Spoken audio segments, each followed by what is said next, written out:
I walked in early on a Friday and found my life already folded and zipped for someone else. The suitcase wasn't the worst part. My daughter's eyes were. Friday should have been quiet. I came home before the sun finished dropping, thinking I'd catch the usual end-of-week stillness.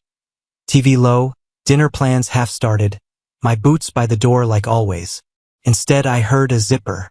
Our bedroom door was half open. I pushed it with 2 fingers and saw Lauren Parker kneeling on the carpet like she was praying to a suitcase. Lingerie. Black, red, neatly layered. The anniversary dress I bought her last month hung over the chair, and she fed it into the case like it was a routine. She didn't jump. That was the first thing that told me this wasn't panic. This was a script. What's this? I kept my voice level. No edge. Just a question. Lauren looked up, calm as a practiced smile. I'm going to Florida. For what? She tucked a strap into the corner of the suitcase with careful fingers. Tyler needed me. Tyler Reed. The ex that used to be a name from old stories. The one she swore was nothing every time his shadow crossed our life. I stared at the suitcase, then at her face. For how long? 15 days. She said it was like a work trip, like it was normal to pack intimacy into a carry-on and call it mercy. I felt heat rise in my chest. 10 years of mortgage payments, school tuition, early mornings, late nights, and this is how it comes out, zippered. Then I saw Emma. She stood near the closet door, arms crossed tight like she'd learned it from her mother. 10 years old, hair pulled back, chin lifted. Not confused, not scared, just decided. Emma looked at me the way kids look at a teacher who's about to ruin recess. Like I was the obstacle. Dad, she said, and the tone hit harder than the name. We're going. Mom said you'd make it a big thing. Lauren didn't correct her. She let my daughter carry the knife for her. I took a breath through my nose. Slow. Measured. I'd managed crews in the Carolina heat. I'd handled men twice my size screaming over concrete pours and deadlines. I knew what reacting did. Reacting gives the other person your steering wheel. I walked closer and kept my hands open at my sides. Emma, I said, looking only at her. Go wait by the front door. She's coming with me, Lauren said smoothly. I turned my eyes back to Lauren. I heard you. There was a pause. Not for thinking, she'd already decided. It was the pause people take when they're testing what they can get away with. I stepped in, grabbed the suitcase handle, and lifted it like it weighed nothing. Lauren blinked once. Confused. She expected a fight. She expected me to flare up so she could label me the problem. I carried the suitcase past her, past Emma, down the hall. No yelling, no begging, no questions I already knew she wouldn't answer. Because I understood something in that moment, clear as daylight. This wasn't going to be one with volume. It was going to be one with control. I'm 41, construction manager. Charlotte, North Carolina. The kind of job where your phone doesn't stop and the heat sticks to your skin like a second shirt. I run big projects, real ones. Tens of millions in contracts. Crews that look to me when something goes sideways. Schedules that don't care about birthdays, anniversaries, or your mood. I'm the guy who gets blamed when concrete cures wrong and praised when the building stands straight. I know pressure. I know how to stay calm when grown men start acting like kids. That's why I didn't recognize the pressure at home at first. Because it didn't come with yelling. Came with polish. From the outside, Lauren and I looked built right. 2 incomes. Nice neighborhood. Emma in private school. We hosted the easy dinners. Clean counters, good wine, laughter on cue. People said we were lucky. People used the word solid. Here's what a solid cost is. Emma's tuition alone was over 30 grand a year. Mortgage, insurance, utilities, food, trips, sports fees. Little things that add up like leaks you ignore until the drywall swells. And I paid for my daily life. That was our setup from early on. My income handled the machine. Bills, house, everything that kept the wheels turning. Lauren made good money too. Better than most. And her deal was different. She fed investments, savings, her personal reserves. She talked about security like it was a virtue, like it was teamwork. At the time, it sounded smart. responsible, partnership, but it also meant something else. She could stockpile without me seeing the shape of it. She could move money while I was busy keeping the roof over our heads. Literally and figuratively. I didn't mind her having her own accounts. I'm not that kind of man. I've never needed to control a woman's spending to feel like a man. What I needed was honesty. And somewhere along the line, honesty got replaced by management. Not of money, of image. It started small, like most betrayals. A change in tone. Less eye contact. Conversations that ended faster. Her phone flipped face down. Password changes. Work stuff. Just stress. The kind of explanations that sound normal until you stack them up. Lauren got better at smiling. Better at moving through rooms like everything was fine. Better at acting like the wife I married while living like someone else when I wasn't looking. And I stayed busy. That's the trap. You think providing is enough. You think if you're carrying the weight, you're doing your part. You don't notice the person next to you taking a different exit. By the time I noticed the coldness, it was already familiar in the house. Like a draft you stop trying to fix. Then there was Tyler Reed. Not present. Not involved. Just a name that started appearing in weird ways. A story from the past she told too casually. A mention she dropped and then watched my reaction like she was measuring something. I didn't accuse. I didn't explode. I filed it away. Because the truth is, success looks clean on the outside. And it bleeds you dry on the inside, quietly, if you don't pay attention. Lauren moved like she'd rehearsed it in her head for days. No wasted motions. No hesitation. Just packing, checking, sealing. I stood in the hallway with my keys still in my hand, watching my own house turn into a departure gate. Tyler needed me, she repeated, like saying it twice made it noble. For what? I asked again. She didn't give me a reason. She gave me a fog. He's going through something. I'm the only one he'll listen to. That was the trick. Just enough to sound like she had a heart, not enough to be pinned down. Then Emma stepped in tighter beside her. I'm going too, my daughter said. Lauren didn't argue. She let it land like a fact. My throat tightened. Not because I was scared of Lauren leaving, because I saw what she was doing. She wasn't just walking out. She was taking my kid with her as a shield. If I snapped, if I raised my voice, if I said one ugly, honest thing in front of Emma, Lauren would turn it into proof that I was unsafe, unstable, the villain, and Emma was already primed to believe it. So I did the opposite of what Lauren wanted. I nodded once, calm, controlled. Okay, I said, and watched Lauren's eyes flicker with uncertainty. She wanted fire. She wanted emotion. She wanted the moment she could point to later. I walked back into the bedroom, lifted the suitcase, and carried it down the hallway.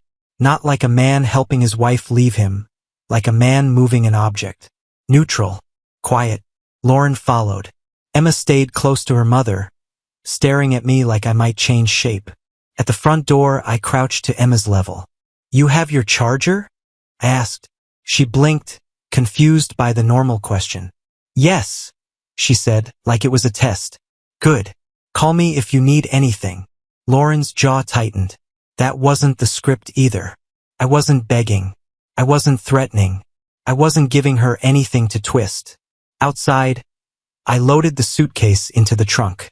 I watched what she didn't carry. No family photo, no extra school materials, no we'll be back energy. Just clothes, makeup, and things a married woman doesn't pack for a rescue mission. Lauren slid into the driver's seat. Emma climbed in front like she belonged there. Lauren gave me one last look. Calm, almost proud. Don't make this harder than it needs to be, she said. I stepped back from the car. Drive safe. That was it. They pulled away, tires whispering on the driveway like the house was swallowing the sound. I stood there long enough to feel the quiet settle. Then I went inside and started taking inventory, not of furniture or rooms, of details. What she packed, what she avoided answering, the exact phrasing she used, the way Emma looked at me, the speed of it all. My silence didn't surrender. It was me deciding to stop reacting and start documenting. The house felt bigger the second the door shut behind them. Not peaceful, just empty in a way that made every sound stand out. The refrigerator hum, the AC kick, my boots on hardwood. I stood in the kitchen a long time, staring at nothing, letting the first wave pass without doing anything stupid. Shock wants you loud. It wants you dramatic. It wants you to text, call, accuse, drive somewhere and handle it. I didn't. I sat at the table and let the hurt harden into purpose. Then I opened my laptop like it was a job. I wasn't hacking. I wasn't breaking into anything. I didn't need to. Married life leaves paper trails everywhere if you've been paying bills long enough. First, bank statements. Not to catch her, just to understand the shape of what I'd been living in. Then credit cards. The patterns, not the totals. Restaurants that weren't ours. Midweek charges at places she never mentioned. A couple hotel holds that looked like mistakes until you saw them spaced out like a habit. I pulled up our shared calendar next. Cross-checked dates. Her late meeting weeks. Her conference calls that somehow matched charges an hour away. I opened her public socials, nothing invasive. Just what she chose to show the world. The same polished posts, the same smiling angles. But if you watched closely, the backgrounds changed. The lighting. The little details people don't think about when they're trying to look happy. I started a clean document. No opinions. No insults. Just entries. Date. Charge. Location. Claimed reason. What doesn't match? I wrote it like a report for a client who didn't care about my feelings. By the third day, Florida wasn't looking like a 15-day rescue. It was looking like a cover story with room built into it. Vague enough to block questions, noble enough to shame me for asking. And the worst part wasn't even Tyler. It was how cleanly Emma had been positioned. Like this had been talked through. Like my daughter's loyalty had been negotiated while I was out making money to fund the house they were leaving. I closed the laptop at midnight and stared at my reflection in the dark window. Patience isn't a weakness when you're collecting proof. It's discipline. Monday morning, I didn't call Lauren. I didn't ask for explanations. I didn't chase a moving target. I called Melissa Grant. Her office sat in a clean building uptown, glass, steel, quiet money. The receptionist smiled like she'd seen every kind of disaster a marriage can make. I gave my name, sat down, waited. When Melissa came out, she was mid-40s, sharp eyes, no softness in her handshake, not cold, focused. "Ryan Parker?" she asked. "Yes. Come on." Her office smelled like coffee and paper. I didn't sit like a man looking for comfort. I sat like a man bringing a case. Melissa clicked a pen. "Tell me what happened." I gave her the facts. Florida. 15 days. Tyler Reed. Emma leaves with her. The luggage. The timing. The way it was delivered was like a decision already voted on. Melissa didn't react. She just wrote. When I finished, she leaned back. "How emotional is she?" "Controlled," I said. "Not honest. Controlled." "That's fine," Melissa replied. "Controlled people still make mistakes. We just have to make sure you don't." I slid a folder across her desk. Not thick, yet. Bank statements. Credit card summaries. My timeline. Screenshots of public posts with dates. Notes on inconsistencies. She flipped through it once, slow. "Good. Keep it like this. Clean. Organized." "What do I do first?" I asked. "2 lanes," she said. "Your daughter and your assets." She wrote it out like a job site plan. "Custody. We aim for stability. You don't punish the mother. You protect the child. We document routines, school, who pays what, who's present." She looked at me. "Don't say a word in anger in front of Emma. Ever." "I won't," I said. "Assets. We identify accounts, debts, transfers, and anything unusual. We stop bleeding. We freeze what can legally be frozen. We keep you from getting maneuvered into a narrative." I nodded once. "I'm not here to ruin her. I'm here to keep my home and my kids safe." Melissa's mouth tightened, approval, not sympathy. "That's the right sentence." She tapped the folder. "We're going to sort this into categories. Money trail, travel trail, messages, inconsistencies, And I'm bringing in someone who speaks numbers better than either of us.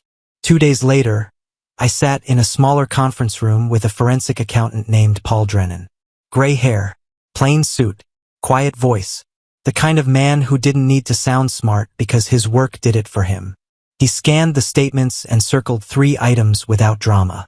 These transfers, he said, don't fit her pay schedule. What do they fit? I asked. He looked up. Preparation. That changed the air in the room. It stopped being a story I was living inside. It became a file, a timeline, a plan. When I left Melissa's office, I didn't feel relieved. I felt precise.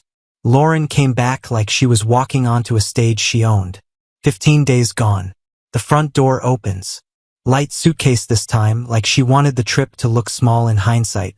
Emma rushed in ahead of her, dropping her backpack, talking fast about the drive and snacks and some fun place they stopped at. Lauren followed with that bright, easy smile she used for neighbors. Hey, she said, like we'd only been apart for a weekend. She hugged Emma longer than necessary. Not for Emma, for me. A demonstration. A reminder of who she wanted to look like. I kept my hands at my sides. You're back. Lauren's eyes flicked over my face, searching for damage. She didn't find it. That annoyed her more than anger would have. She moved through the house touching things. Countertop, fridge handle, a pillow on the couch, like she was replanting flags. Then she started talking, not explaining, steering. Florida was a lot, she said, but I'm glad I went. I answered. She tilted her head. You're being weird. I didn't bite. I watched. New nails. Fresh. A little more expensive than her usual. A new bracelet she didn't have before. A faint sunline on her collarbone that didn't match stress. And she avoided specifics the way people avoid glass on the floor. What exactly did Tyler need? I asked, calm. Her smile held. Ryan, don't do this. That's not an answer. He was in a bad place, she said, still vague. I helped. It's done. Emma was in the doorway listening. Lauren knew it. I knew it. So I lowered my voice and nodded like I accepted it. Not because I did, because I wasn't giving her a scene to hand my daughter later. That night Lauren suggested a family dinner with her parents and mine. She said it like she was offering peace. We need normal, she told me. Hand on my arm like we were still a team. We need everyone together. Reset. Reset. Like the last 2 weeks there was a browser glitch. I looked at her hand on my sleeve. Then at her face. A private argument gives her room to rewrite history. A closed door gives her space to claim whatever she wants about my tone, my words, my behavior. I'd seen it happen to other men. Good men. Men who thought love meant trust until trust got used against them. A dinner with witnesses was different. Controlled room. A public table. A place where calm carries weight. Fine, I said. Lauren's shoulders loosened. Relieved. She thought she'd won something. Emma smiled, quick and small, like she'd been waiting for me to be good. Lauren went back to moving around the kitchen, humming softly, already rehearsing the version of our life she was about to sell. And I let her, because I wasn't walking into that dinner to fight. I was walking in to watch her try to trap me with a story. The dinner smelled like effort. Lauren set the table like she was hosting a magazine shoot. Candles, nice plates, food she wouldn't normally bother with on a weeknight. My parents arrived first. Her parents right after. Smiles. Hugs. Small talk that skimmed the surface on purpose. Emma bounced between adults like everything was normal again. Lauren watched her like a director watching the lead hit her marks. I sat in my chair and kept my posture loose. Calm face. Quiet hands. I didn't drink much. I didn't need anything dulling my edge. Lauren waited until the plates were half empty. That's when she stood up with her glass like she was about to toast a promotion. I have something to share, she said, bright and warm. The room leaned in. She looked at her parents first, safe crowd. Then mine. Then Emma. And only then did she glance at me, like I was part of the set. I'm pregnant. It landed like a firework. Her mom gasped. My mom covered her mouth. Her dad smiled. My dad did that slow nod men do when they think a problem just got solved. Emma squealed and threw her arms around Lauren's waist. Yes, I knew it. Lauren's hand ran through Emma's hair. Perfect tenderness. Then she looked at me again, and the smile stayed. Too steady, too ready. Everyone turned toward me, waiting for my reaction like I owed it to the room. I kept my face even. Inside, something clicked into place. Not rage. Not heartbreak. Clarity. Because timing matters. Biology matters. Dates matter. And I had been collecting dates. Lauren wasn't sharing news. She was applying pressure. A pregnancy announcement in front of family is a chokehold wrapped in celebration. If I questioned it, I'd be cruel. If I hesitated, I'd be cold. If I said what I was thinking, I'd be the monster who ruined dinner. That was the point. Lauren's voice softened. Ryan. I took a slow sip of water. Set the glass down carefully. Congratulations, I said. Not smiling, not frowning. Just steady. Her eyes narrowed a fraction. She wanted the full performance. Joy, tears, a public promise. Instead, I gave her nothing she could use. My father cleared his throat, already ready to bless it. Well, son, I lifted one hand, polite. Let me talk. The room froze just enough to feel it. I looked at Lauren. When did you find out? She didn't blink. A week ago. I said. And you waited to tell me here. Her smile tightened. I wanted it to be special. Special means witnessed. Special means protected. I nodded once like I accepted the answer, like I was taking it in. But I wasn't taking it in. I was buying seconds, because I knew the next moment mattered. The exact moment I stopped protecting her image. And I wasn't going to waste it in anger. The room held its breath, waiting for me to clap on command. I didn't. I looked around the table. 2 sets of parents, my daughter, candles burning down like time mattered, and I kept my voice calm enough to make everyone lean in. I'm not celebrating something I don't understand, I said. Not yet. Lauren's smile stayed up, but her eyes sharpened. Ryan. I raised a hand, not aggressively, just final. Let me finish. I reached under my chair and pulled up a plain folder. No dramatic slam, just paper. Organized. Clean. This isn't about feelings, I said. It's about facts. Her mother's face shifted first, confusion turning cautious. I opened the folder and slid a few pages onto the table, angled toward the parents, not Emma. I kept my daughter out of the line of fire. That was the rule. Over the past few months, I continued, there have been charges and transfers that don't match what Lauren told me. Restaurants in places she wasn't supposed to be. Hotel holds.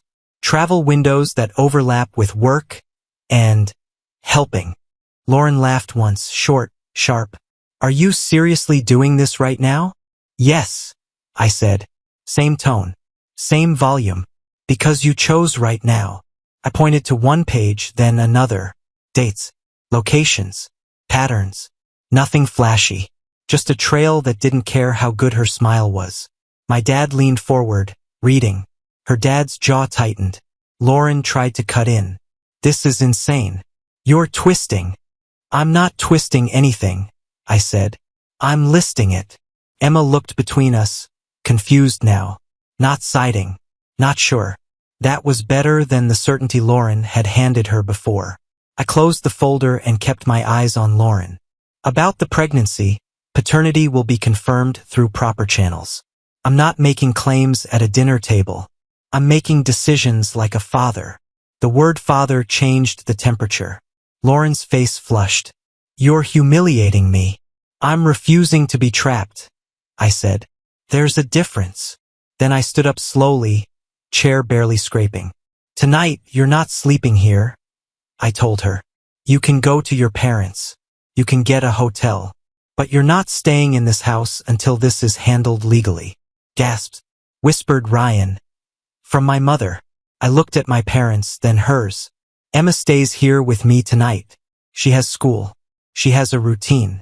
That's not negotiable. Lauren stared at me like she was seeing a stranger. She wanted a fight.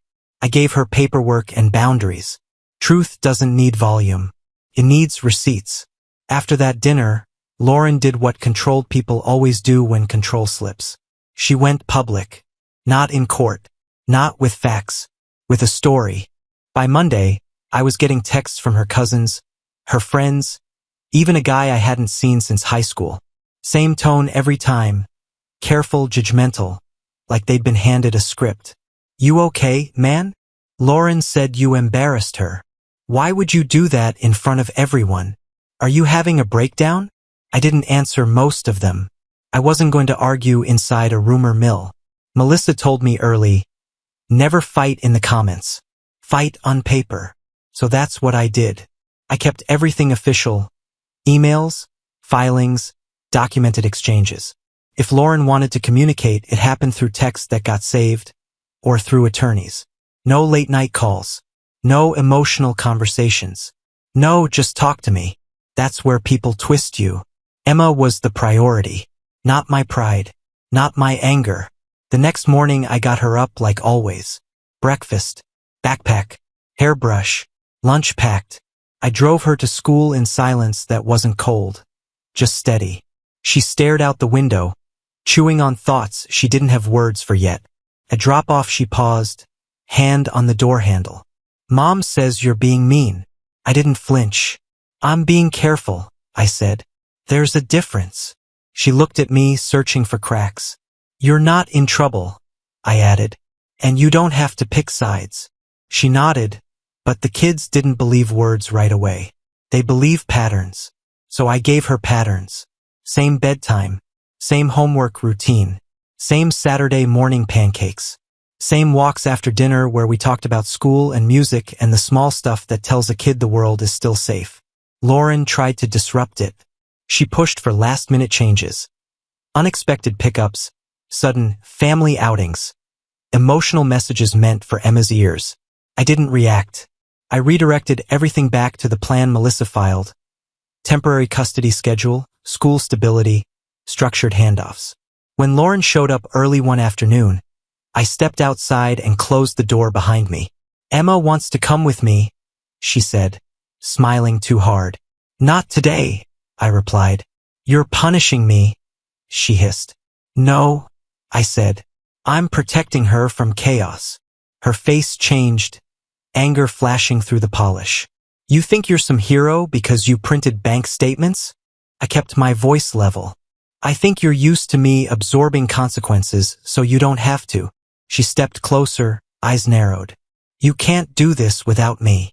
I looked at her the way I look at a subcontractor who missed a deadline and wants sympathy. Watch me. That was the last personal conversation we had. After that, it was lawyers, parenting apps, calendars, receipts, calm. The paternity question didn't get handled in public, either. No screaming accusations. No social media posts.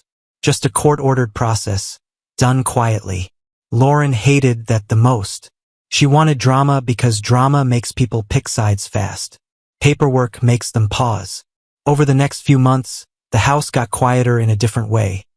Not empty like that first weekend, but clean. It stopped feeling like a stage. I moved Emma's desk into the sunniest corner of the living room so homework felt less like punishment. I painted the hallway a warmer color because I was tired of gray. I fixed little things I'd ignored for years. A cabinet hinge, a squeaky step, a door that never shut right. It wasn't about renovation. It was about ownership. Lauren tried to rewrite the story through family. Her mom called mine crying. Her dad tried to corner me after church. I kept it simple. I'm not discussing legal matters, I said, every time. Emma is safe. That's all that matters. Some people got angry when I wouldn't feed them details. That told me who needed drama more than truth. Then there was work. Work didn't stop because my marriage fell apart. Steele still showed up late. Inspectors still failed things for no reason. Men still needed direction. And that was good for me, because the job reminded me who I was without Lauren's approval. One afternoon, months into the new routine, I met a project engineer named Hannah Brooks on a site walk. She wasn't sweet. She wasn't flirty. She was competent, hard hat on, clipboard in hand, eyes that saw problems before they became disasters. Your schedule's tight, she said, scanning the timeline. But it's doable if you stop pretending your subcontractor will magically become responsible. I almost smiled. I hate how accurate that is. She gave a small nod like respect, not charm. I don't do magic. I am planning. Hannah didn't bring chaos into my life. She didn't ask for the messy story. She didn't try to fix me.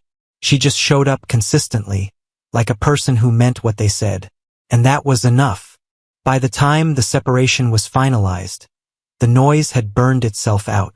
Lauren still tried to control the narrative, but it didn't reach my house anymore. My walls weren't built out of apologies. Emma adjusted the way kids do when adults stop using them as weapons. She laughed more, slept better, stopped watching my face like she was waiting for an explosion. The real win wasn't humiliating Lauren. The real win was this. I woke up each day in a home that felt steady, with my daughter safe inside it, and I didn't feel like I was negotiating with chaos anymore. Peace isn't something you find. It's what you build when you finally stop letting other people set your terms. Subscribe and stay one step ahead of cheaters. And trust me, the next story makes this one look like a fairy tale.